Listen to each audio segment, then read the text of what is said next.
2 summers ago, my wife and I took our daughters to the zoo.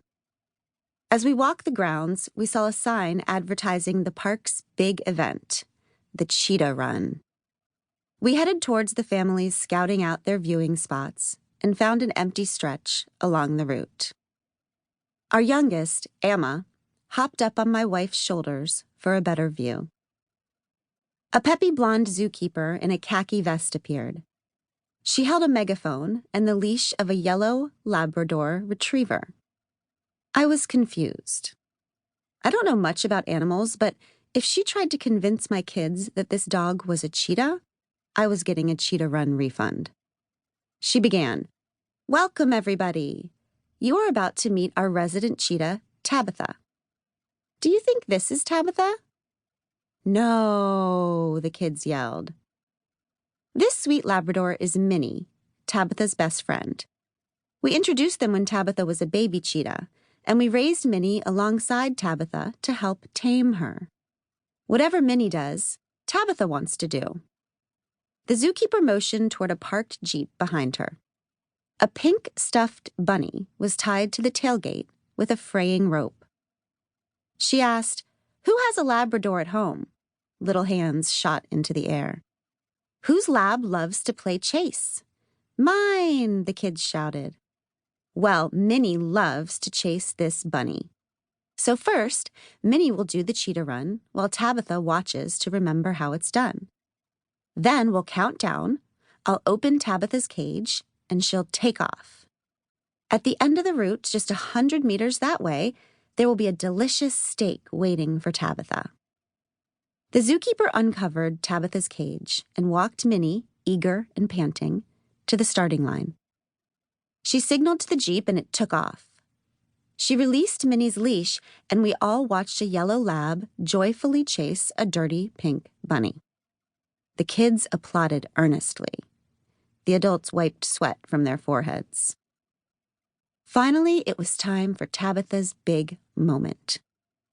We counted down in unison, 5, 4, 3, 2, 1.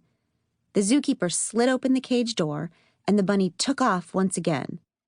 Tabitha bolted out, laser-focused on the bunny, a spotted blur. She crossed the finish line within seconds.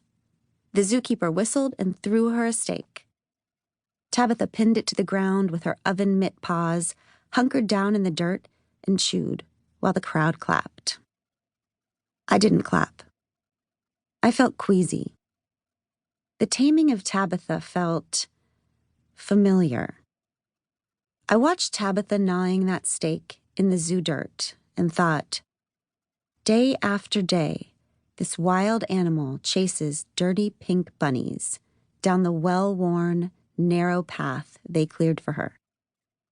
Never looking left or right, never catching that damn bunny, settling instead for a store-bought steak and the distracted approval of sweaty strangers.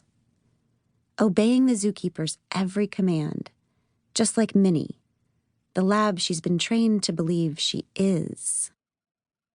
Unaware that if she remembered her wildness just for a moment, she could tear those zookeepers to shreds.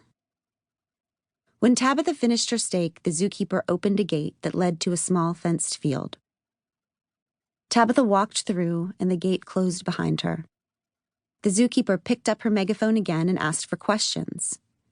A young girl, maybe 9 years old, raised her hand and asked, "Isn't Tabitha sad? Doesn't she miss the wild?" "I'm sorry, I can't hear you," the zookeeper said. "Can you ask that again?" The child's mother said, louder, "She wants to know if Tabitha misses the wild." The zookeeper smiled and said, "No, Tabitha was born here. She doesn't know any different. She's never even seen the wild. This is a good life for Tabitha. She's much safer here than she would be out in the wild." While the zookeeper began sharing facts about cheetahs born into captivity, my older daughter, Tish, nudged me and pointed to Tabitha. There, in that field, away from Minnie and the zookeepers, Tabitha's posture had changed. Her head was high, and she was stalking the periphery, tracing the boundaries the fence created. Back and forth, stopping only to stare somewhere beyond the fence. It was like she was remembering something. She looked regal and a little scary. Tish whispered to me, "Mommy, she turned wild again." I nodded at Tish and kept my eyes on Tabitha as she stalked. I wished I could ask her, "What's happening inside you right now?" I knew what she'd tell me. She'd say, "Something's off about my life. I feel restless and frustrated. I have this hunch that everything was supposed to be more beautiful than this." I imagine fenceless, wide-open savannas. I want to run and hunt and kill. I want to sleep under an ink-black, silent sky filled with stars. It's all so real I can taste it. Then she'd look back at the cage, the only home she's ever known. She'd look at the smiling zookeepers, the bored spectators, and the panting, bouncing, begging best friend, the lab.